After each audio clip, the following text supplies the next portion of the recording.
জীবনে যদি প্রয়োজনের অতিরিক্ত অর্থ পড়ে থাকে যা আজ এই মুহূর্তে ব্যবহার হচ্ছে না, সেই অর্থ অনির্দিষ্টকালের জন্য কিংবা নির্দিষ্ট সময় ধরে বা নির্দিষ্ট সময় মেপে কিংবা নিয়ে অপরকে ধার দিতে চান, দিতেই পারেন।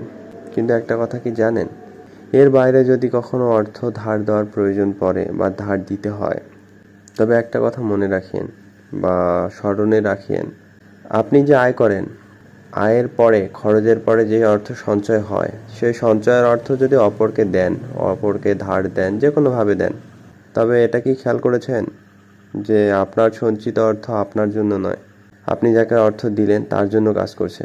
সিংহভাগ ক্ষেত্রেই দেখবেন তারা হয়তো কোনো না কোনোভাবে খরচ করেছে বা তারা তাদের কাজে লাগাচ্ছে, তাদের বিনিয়োগ করছে। তো খরচ করলে সেটা তাদের উপকার, যদি বিনিয়োগ করে থাকে সেটা তাদের উপকার। আপনি যে ধার দিলেন আপনার কিন্তু নয়। তবে হ্যাঁ, যদি আপনার প্রয়োজনীয় অতিরিক্ত অর্থ থাকে যেটা আপনি ব্যবহার করছেন না, আপনার অনাকাঙ্ক্ষিত সমস্যার জন্য রেখেছেন, এবং যাকে ধার দিচ্ছেন সে আপনাকে কাঙ্ক্ষিত সময়ের মধ্যে ধার ফেরত দিবে, তবে ঠিক আছে। কিন্তু এরকম যদি হয় যে আপনার আয়ের যে সঞ্চয়টা, সেই সঞ্চয়ের প্রায় পুরোটাই প্রতি মাসে, আয়ের প্রায় পুরোটাই প্রতি মাসে এবং কি নিয়ম করে কাউকে না কাউকে ধার দিতে হয় বা ধার দেন, তবে এতটুকু নিশ্চিত থাকেন যে আপনার আর্থিক সাক্ষরতায় যথেষ্ট ঘাটতি আছে। আর আছে বলেই ওই যে বললাম, অর্থ আপনার জন্য নয়, অর্থ অন্য কারোর জন্য কাজ করছে। ফলাফল, গতকালকেও যা ছিলেন আজকেও তাই আছেন, আর এরকম চলতে থাকলে ভবিষ্যতেও তাই থাকবেন।